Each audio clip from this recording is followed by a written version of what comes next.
Ready.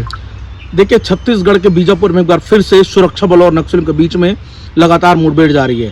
हालांकि यह मुठभेड़ बीजापुर के गंगलूर थाना क्षेत्र के पीडिया इलाकों में चल रहा है। जानकारी मिली थी कि वहां पे हिडमा एक बड़ी बैठक नक्सल संगठन से ले रहा था। जैसे ही जवानों को सूचना मिला, वैसे ही 9 तारीख के बीजापुर से DRG, cobra, STF, Bastar battalion के वो तमाम जवान एंटी नक्सल ऑपरेशन पे पीडिया के जंगलों में निकले थे। हालांकि आज 10 तारीख है और 10 तारीख में लगातार सुबह 6 बजे से रुक रुक के लगातार मुठभेड़ जारी है। हालांकि मुठभेड़ में किसी तरह से कोई आहत होने की खबर नहीं मिली, लेकिन वहां पे लगातार रुक रुक के मुठभेड़ जारी है। नमस्कार, मैं विशाल कुमार गुमा से और आप बस्तर लालटेन देख रहे हैं। बस्तर लालटेन को आपने अभी तक सब्सक्राइब नहीं किया तो एक बार जरूर कर लीजिएगा। देखिए, जिस तरीके से छत्तीसगढ़ के बस्तर में नक्सल ऑपरेशन को जिस तरह से तेज किया गया, अलग अलग इलाकों में लगातार एंटी नक्सल ऑपरेशन पे जवानों को रवाना किया जा रहा है। हालांकि बीजापुर से शुरुआत हुआ था जनवरी से, अभी तक अगर हम बात करें तो शुरुआती दौर बीजापुर के कोरचोली में जो 13 माओवादियों को सुरक्षा बलों ने ढेर किया था। उसके बाद कांकेर के कलपर इलाके में मुठभेड़ हुआ था, वहां पे भी 29 माओवादी मारे गए। उसके बाद नारायणपुर और कांकेर के अबुझमांड इलाका, वहां पे टेकमेटा में भी 10 माओवादी मारे गए, वहां पे भी बड़ी सफलता सुरक्षा बलों को मिली है। ऐसे में लगातार जनवरी से अभी तक अगर हम बात करें तो कुल 91 माओवादियों को सुरक्षा बलों ने ढेर किया। हालांकि इन तमाम माओवादियों का अगर इनाम की बात करें तो लगभग 2 करोड़ 45 लाख रुपया से भी ज्यादा तमाम माओवादियों पर इनाम था। हालांकि जानकारी मिल रही है कि आज जो है हिडमा पीडिया के जंगलों में एक बड़ी बैठक ले रहा था। जिस तरीके से लगातार उनके नक्सल साथी मारे जा रहे थे, उसको लेकर अब हिडमा एक बड़ा संगठन और बड़ा एक रणनीति बनाने के लिए वो पीडिया के जंगलों में लगातार बैठक ले रहा था।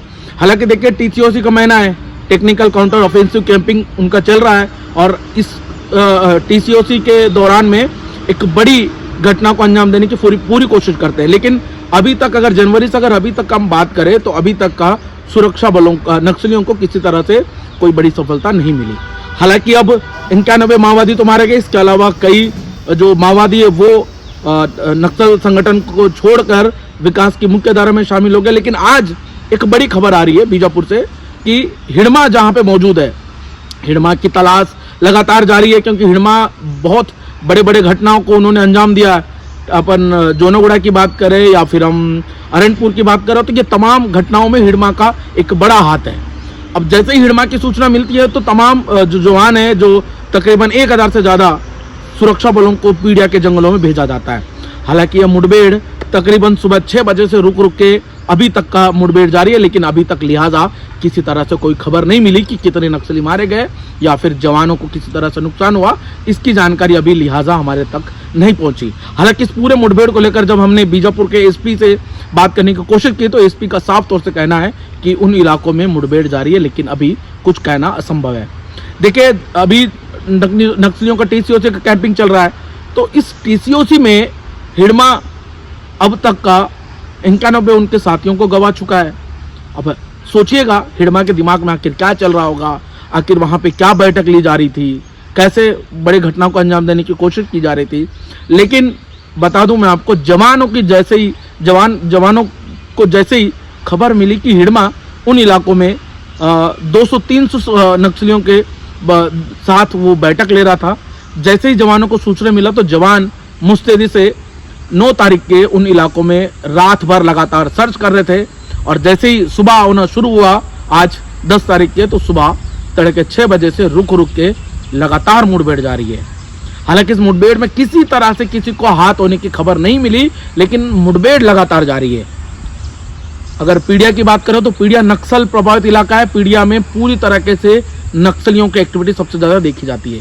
अगर हम उत्तर बस्तर की बात करें, नारायणपुर, अबुझमांड, उधर कांकेर की बात करें तो वहां पे अब तक के बड़े नक्सली लीडर जो गन्ना, शंकर राव जैसे डीवीसी, डीकेएस, जेडसी के जो मेंबर है, दंडकारण्य स्पेशल जोनल कमेटी जैसे माओवादी भी मारे गए। अब जानकारी मिल रही है कि वहां से जितने भी नक्सल संगठन के सदस्य हैं वो धीरे से अब पश्चिम बस्तर में आना शुरू कर दिए। पश्चिम बस्तर यानी कि बीजापुर और सुकमा इलाकों में नक्सलियों की अब एक्टिविटी देखी जा रही है। हालांकि तमाम माओवादी उधर से नदी उस पार इंद्रावती नदी से गोल घूमकर अब सुकमा और बीजापुर के दक्षिण बस्तर में अपना डेरा जमाए रखा है। अब हिडमा उन तमाम लोगों के साथ बैठक ले रहा है और बैठक में एक बड़ी घटना को अंजाम देने की कोशिश कर रहा है, क्योंकि जिस तरीके से अभी तक के माओवादियों को सुरक्षा बलों ने ढेर किया, इसको लेकर एक बड़ी बैठक हो रही है। लेकिन सुरक्षा बल वहां पे पहुंच गए। अब वहां पे क्या मंजर है, क्या मुठभेड़ में कितने नक्सली मारे गए, लेकिन अभी इसका स्पष्ट नहीं हो पाया, खुलासा नहीं हो पा रहा है, क्योंकि जैसे ही वो तमाम जवान बीजापुर आते हैं तो तब स्पष्ट हो जाएगा, क्योंकि वहां पे नेटवर्क की कोई सुविधा नहीं है। हालांकि सूचना तंत्र, अगर ये हमारे सूचना तंत्र ये बता रहा है कि वहां पे हिड़मा जैसे नक्सली की मौजूदगी थी। हालांकि अब देखेंगे कि कितने नक्सली वहां मारे गए, कितने जवानों को नुकसान हुआ, लेकिन इस पर कोई बात अभी कहना असंभव है, मुश्किल है। देखना होगा कि कब वो तमाम जवान यहाँ बीजापुर पहुंचते हैं और कितनी बड़ी सफलता को लेकर वो तमाम जवान आते हैं, लेकिन इस पर अब देखना होगा कि कितने नक्सली मारे गए। लेकिन फिलहाल जानकारी यह है कि हिड़मा उन इलाकों में अभी मौजूद है। हिड़मा की तलाश लंबे वक्त से बस्तर पुलिस को थी, और जैसे ही बस्तर पुलिस को पता चली कि वहां पे हिड़मा है, तो तमाम जो जवान है वो उन इलाकों में पहुंचे हैं और लगातार सर्च ऑपरेशन भी जारी है, मुठभेड़ भी जारी है। अब देखना होगा कि हिड़मा इस मुठभेड़ में मारा जाता है या हिड़मा उस बैठक में शामिल है या नहीं है, ये कुछ देर बाद ही पता चलेगा। फिलहाल इस वीडियो में अगर आपको जानकारी सही लगा तो इस वीडियो को ज्यादा से ज्यादा शेयर कीजिएगा और साथ में हमारे बस्तर लालटेन को सब्सक्राइब कीजिएगा। नमस्कार, धन्यवाद।